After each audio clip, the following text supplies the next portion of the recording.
संघर्ष केला आणि लोकप्रती म्हणून आमची जबाबदारी आम्ही पार पाडली.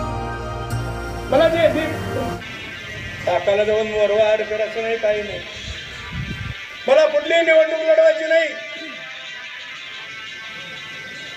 पण या राज्यामध्ये हिंदुत्वाचे विचार, या देशामध्ये हिंदुत्वाचे विचार कोण पुढे घेऊन जात आहे तर नरेंद्रभाई मोदी आणि देवेंद्रजी फडणवीस साहेब हे घेऊन जात आहेत.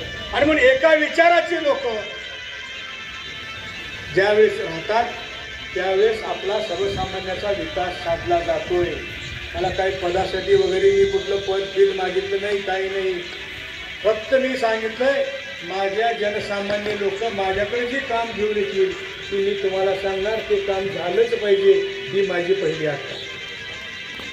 संघर्षमय जीवन आम्ही जगलो. 25 वर्ष आम्ही संघर्ष केला. त्या संघर्षाला या गावातली असंख्य लोक येत होती. चला आंदोलन आहे, मोर्चा आहे म्हणजे घेतली. टँकरसाठी सुद्धा आंदोलन करून त्याच्या काळात आपण टँकर देण्याची यादी गावात टँकर दिलं होतं. माझ्या काळात दिलं होतं का नाही?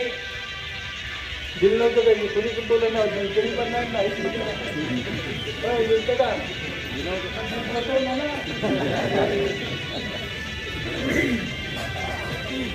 आणि ज्या ज्या ठिकाणी संघर्ष करावा लागणार त्या त्या ठिकाणी आम्ही 100% संघर्ष केला आणि लोकप्रती म्हणून आमची जबाबदारी आम्ही पार पाडली. मला जे मी तुमच्या सगळ्या अपेक्षा पूर्ण केल्या असं म्हणणार नाही, परंतु मला जे करता आलं, मला करणं योग्य वाटलं ते मी करण्याचा ते प्रयत्न केला. मग ते आमदार निधीचं त्यावेळेस 2 लाख होते, आजचे 20 लाख आणि त्यावेळेसचे 2 लाख बरोबरच आहेत.